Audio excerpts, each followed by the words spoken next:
Welcome back to Footballology. So on offense, we got wide receivers, we got these mismatch nightmare tight ends, and then we got dual threat running backs, guys that can run the ball and catch the ball really well out of the backfield like a Christian McCaffrey.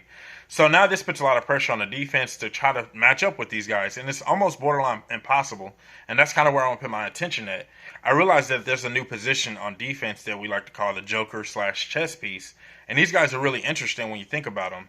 They're oversized safeties or undersized linebackers, and these guys can run with pretty much anybody.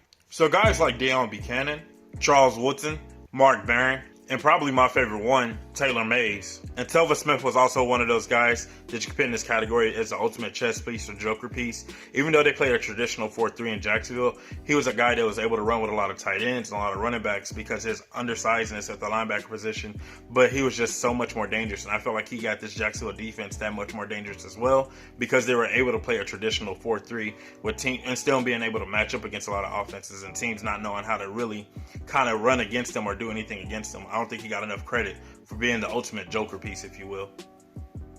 Jeremy Chain coming out this year for the Carolina Panthers in the second round of the draft was a guy that I also found as a chess piece or a wild card piece that is going to be able to match up with a lot of offenses. A guy at 6'3" at 221, he's going to be able to run with some tight ends and some running backs coming out of the backfield and be that piece that's going to really gel this defense together for Carolina.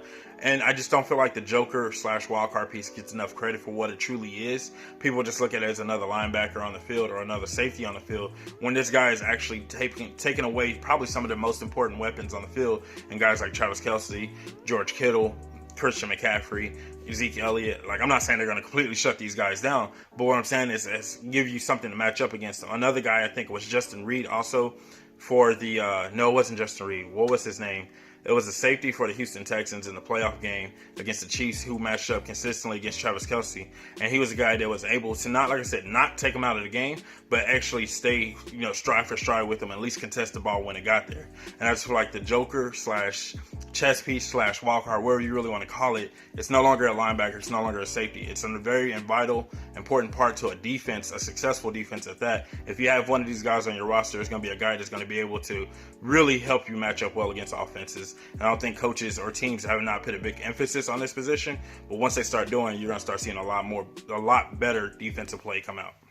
So that's all I have for this video. Something quick, short, and simple. It's something that it's kind of been on my mind for quite some time, actually, but definitely hit really hard this year when I seen the draft and everything that happened throughout the draft and looking at some of how these defenses are being built lately.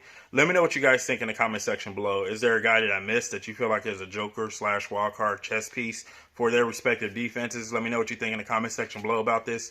And is it a real position or am I just kind of making it up in my head? And if you're not a footballologist yet, go ahead and subscribe to the YouTube channel today, become a footballologist, and stay safe, football fans.